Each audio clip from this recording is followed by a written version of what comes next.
Hello, hello, bonjour à tous, j'espère que vous allez bien aujourd'hui.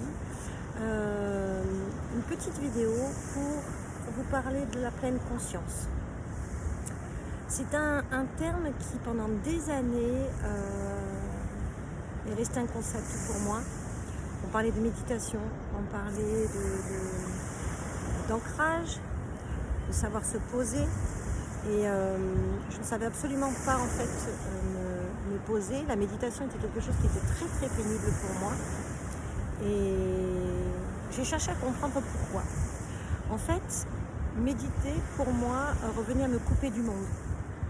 Et en fait, je n'existais pas si j'étais coupée du monde. La pleine conscience, aujourd'hui, je comprends que c'est adopter un regard intérieur.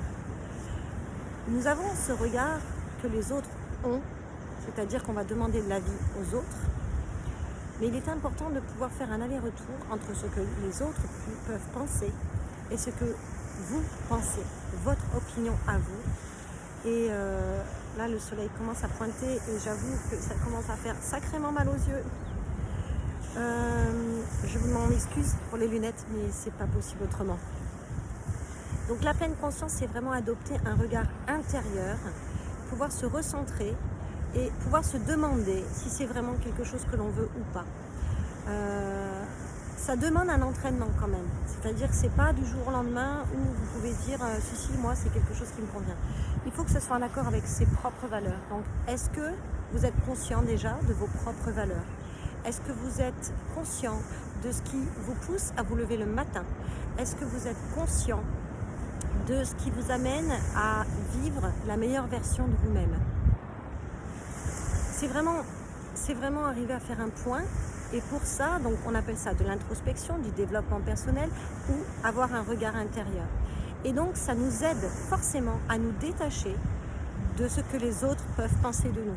Il y aura forcément des gens qui nous aimeront pas et c'est pas grave. Au contraire, à la limite, c'est bien. Ça montre aussi une certaine part d'individualité et d'unicité. Moi, j'aime bien le côté unique des choses, se démarquer. Et c'est quelque chose qui est récent parce que je me rappelle il y a à peu près 10 ans de ça, quoi. Je pense que j'avais ce reflet en fait comme quoi les gens me trouvaient différente et je ne voulais surtout pas être différente, je voulais être transparente. Et donc j'étais vraiment en dissonance. Alors qu'aujourd'hui je me dis mais ce côté différent fait effectivement cette couleur unique et ce mélange. Et c'est ce qui fait c'est ce qui fait sa valeur en fait, hein. C'est ce qui fait que les choses ont de la valeur, c'est leur côté rare et unique. Voilà pour vous aujourd'hui, je vous souhaite une très belle journée. Je vous laisse avec un petit peu les vagues de la Réunion et je vous dis à très vite, bye bye.